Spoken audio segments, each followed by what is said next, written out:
Power-Up Icons are some of the best cards in Hockey Ultimate Team, and in this video I'm going to show you the fastest way to get Gretzky, Mario, as well as Gordie Howe, and we're also going to do a tier list of all of the Power-Up Icons in NHL 24. If you're watching this at launch of the game and you're wondering what to do with your pre-order bonuses, I'll also walk you through that, but let's get into it. Now, Power-Up Icons and how they work have changed quite a bit, and this year they are by far the best in terms of being able to actually acquire them. EA has done a great job in that aspect. You can see here on my No Money Spent team. Be sure to follow the channel and check me out on Twitch as I play No Money Spent the entire year. You can get a free power-up icon by doing the 6 moments for the ultimate cards. By doing all 6 of the ultimate icon moments, you will get a free power-up icon choice pack. It is one of 3, but be sure to take advantage of that. Now, let's talk about how you acquire the 3 ultimate icons, Gretzky, Mario, and Gordie Howe. It will require you to actually earn all 8 of the headliners. Icons are broken down into 4 subsections.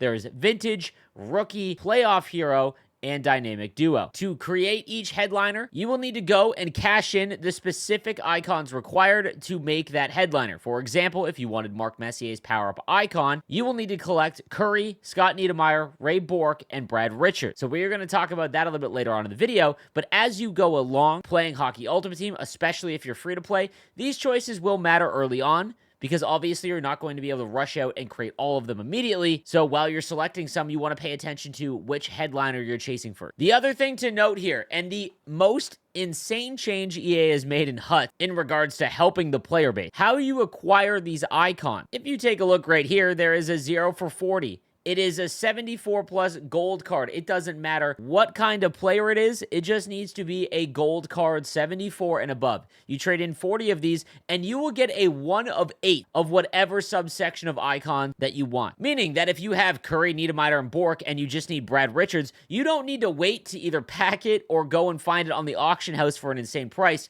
You can literally just do the 40 player trade-in set and just select Brad Richards. Absolutely love that quality of life change. And potentially more insane, there is no cooldown on this set. I was stunned at that. Now, I do want to mention, if you are working towards Mario, Gretzky, and Howe, which you should be, it really doesn't matter which icon that you get because you need them all eventually. You are able to go up 2 tiers to improve the card, but remember, if you're going to cash it in, you're going to lose half of what you put into it. So I would not upgrade any of these cards. So the rankings are based on no upgrades at all, so keep that in mind. Okay, we're going to start in the Hasek tier. I don't care if he's 6'1" and a goaltender.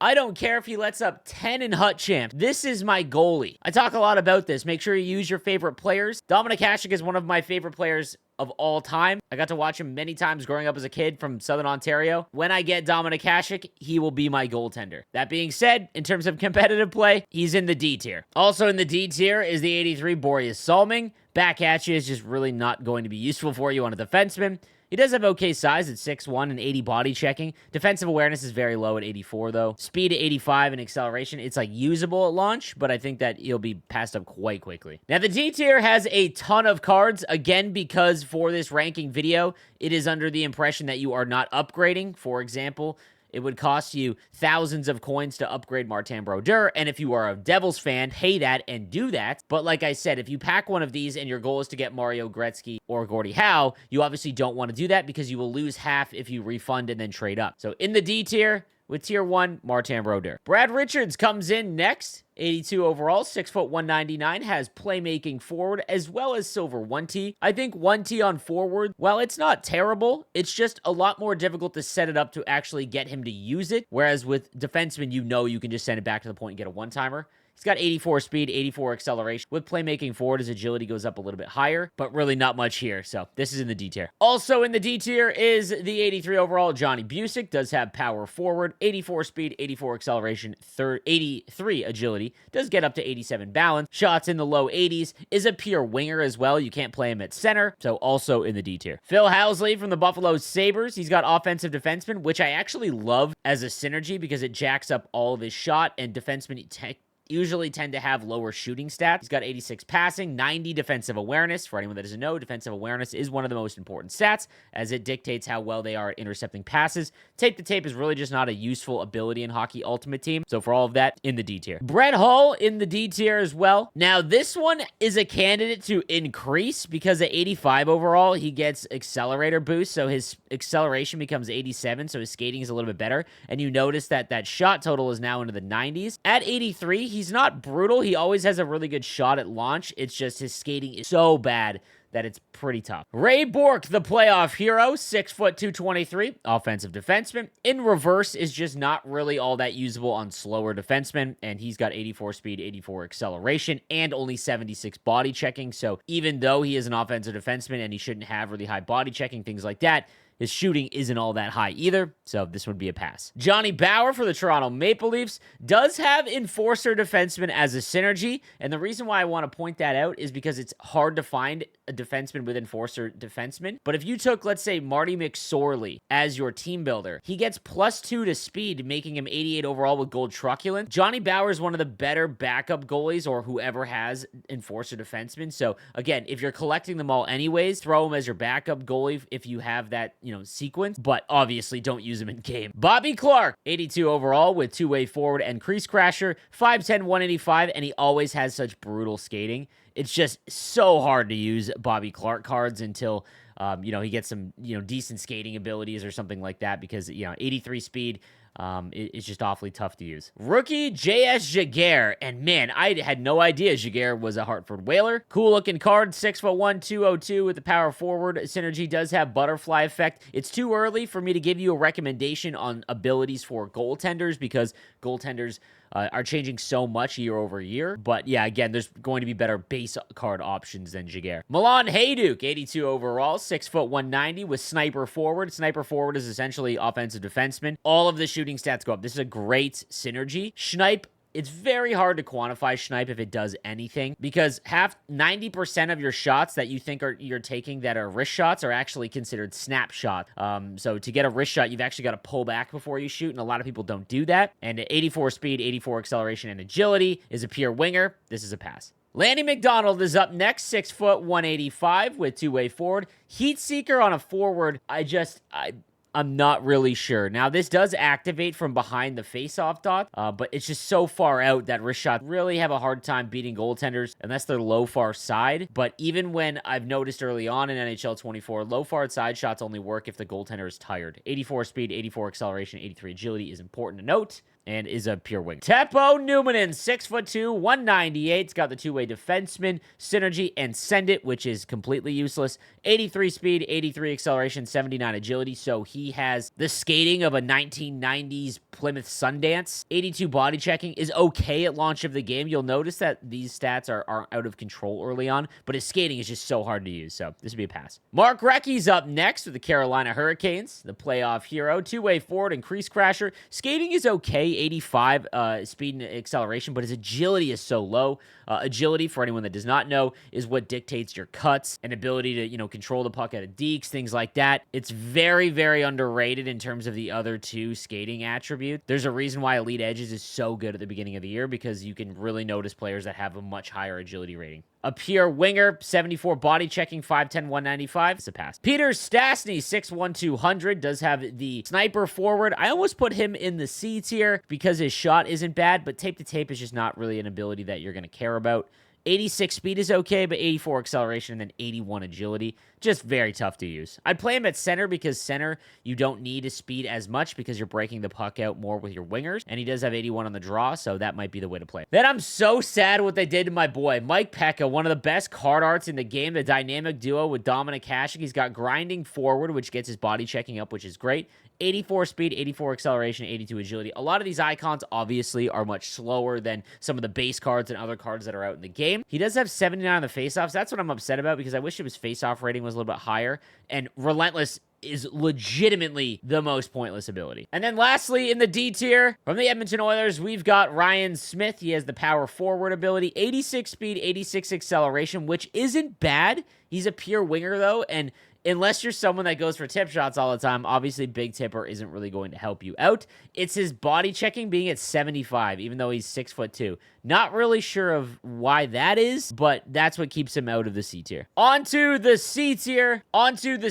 We've got the 84 Brian Trottier, 5'11", 195. The reason why I have him in the C tier is because he gets sniper forward, and he has a very good shot at launch of the game. Crease Crasher might have some play in NHL 24 because those low shots for rebounds help with activating the full pressure bar. So being able to slam pucks home close quarters is far better, but Crease Crasher might have a play. The reason why I have him in the C tier is because he's got 85 on the draw, and he just has some usefulness as a center. Adam Oates as well is in the C tier. Again, this is due to his face-off rating at 88 overall. Ability of, third eye, not really going to be useful at all. His skating is brutal, but again, just has some usefulness as a centerman compared to the other cards. All right, on to the B tier. We've got the 5'7" Henry Richard. Obviously, size is an issue here, but 88 speed at launch of the game is actually quite good. Skating has been reduced quite a bit for progression purposes. His agility is terrible, so he is a straight line Andy, but 88 speed is 88 speed in comparison to all the other icons. Also in the A tier, we've got the 84 Steve Yzerman. He's got playmaking forward,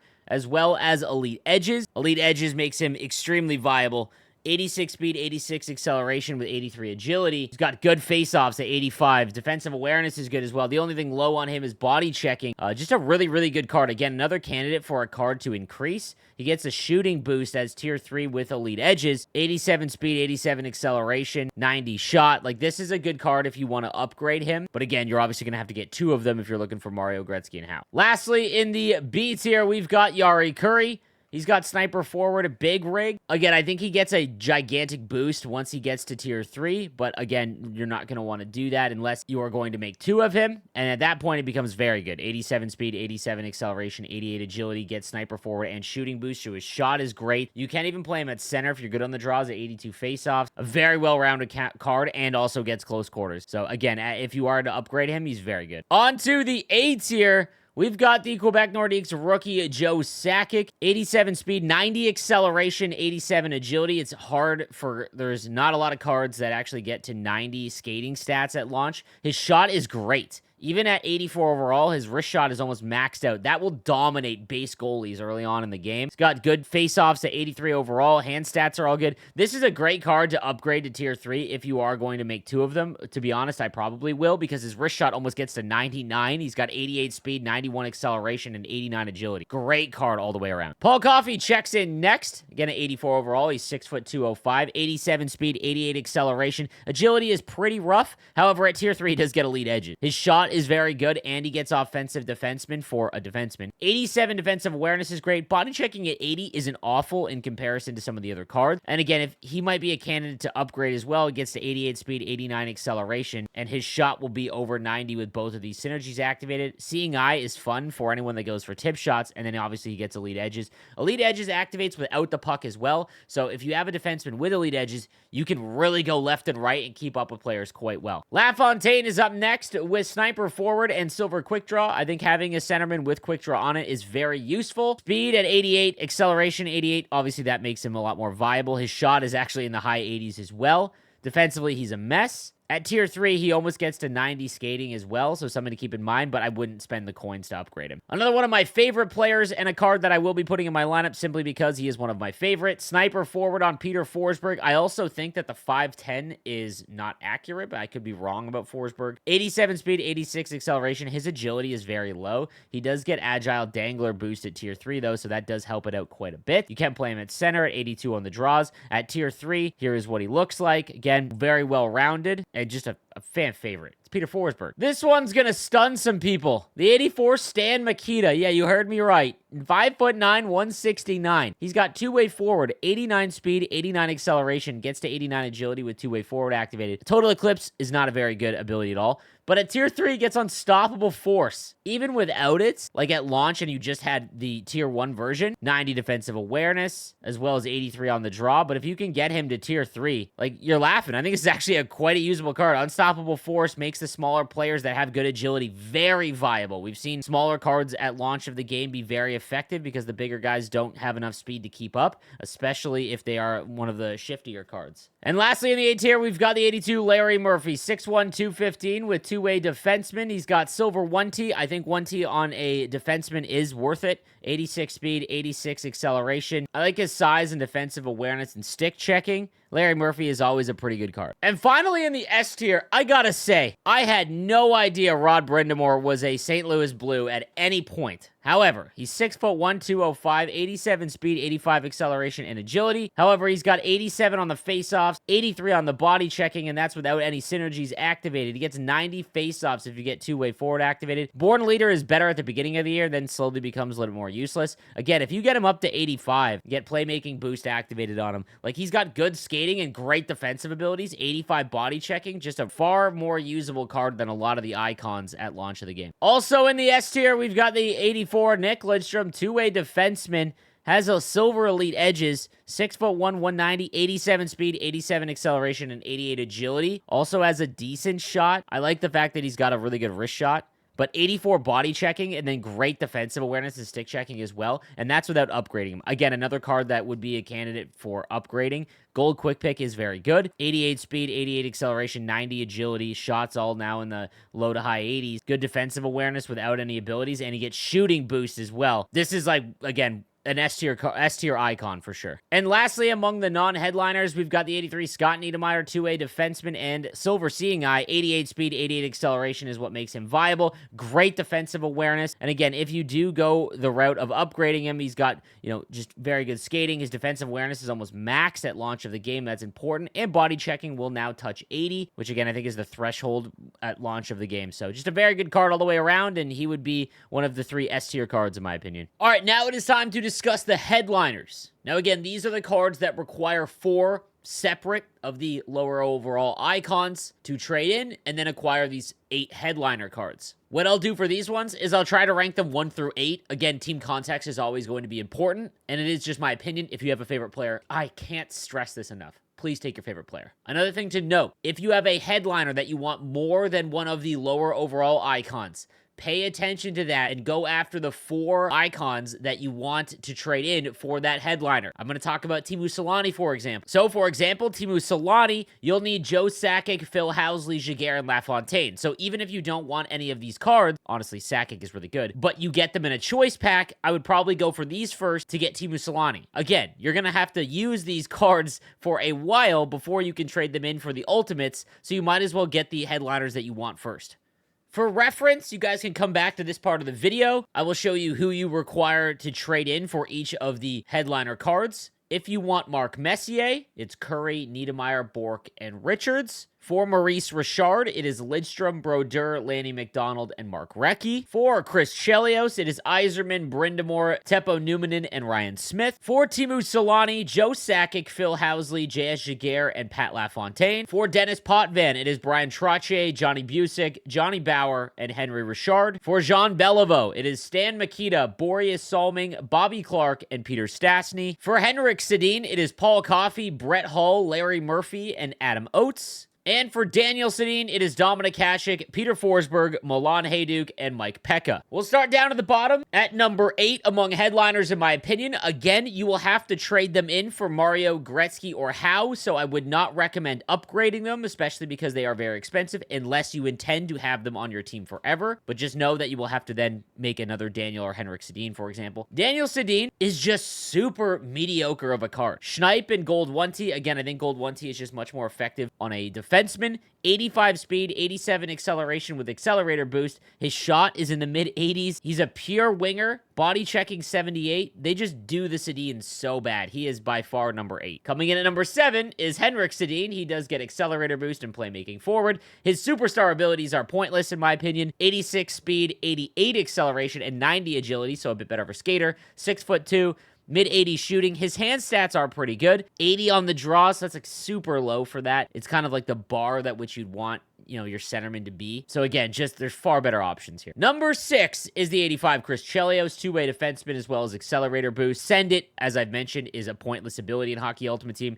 85 speed is rough for someone that is not very big. However, he does have 88 body checking. That's very high for launch of the game. Great defensive awareness and stick checking. And stick him up, again, is a decent ability, but only on the bigger players, in my opinion. Maurice Richard comes in at number 5. He's got sniper forward and agile dangler boost. 87 speed, 89 acceleration at 5'10", 170 is not groundbreaking. However, he does have unstoppable force, which is great. Wheels on someone with 87 speed, in my opinion, is pretty pointless. He is a pure winger. It's just unstoppable force, which puts him above all of the ones below. Jean Beliveau comes in at number 4. He's got playmaking forward as well as playmaking boost. Tape to tape. Not a very good ability. Born Leader is good at the beginning of the game. 87 speed, 87 acceleration, and 88 agility, which is great. His shot is in the, it's always in the mid to low 80s. Hand stats are pretty good. He is a pure winger, however, but he does have good size. Potvin comes in at number 3. He's got elite edges and Seeing Eye. And again, I've mentioned this before. If you do take a lot of point shots or go for tips, Seeing Eye does have its usefulness. 86 speed, it's 88 acceleration, which puts him above the ones below. He also has a really good shot for a defenseman.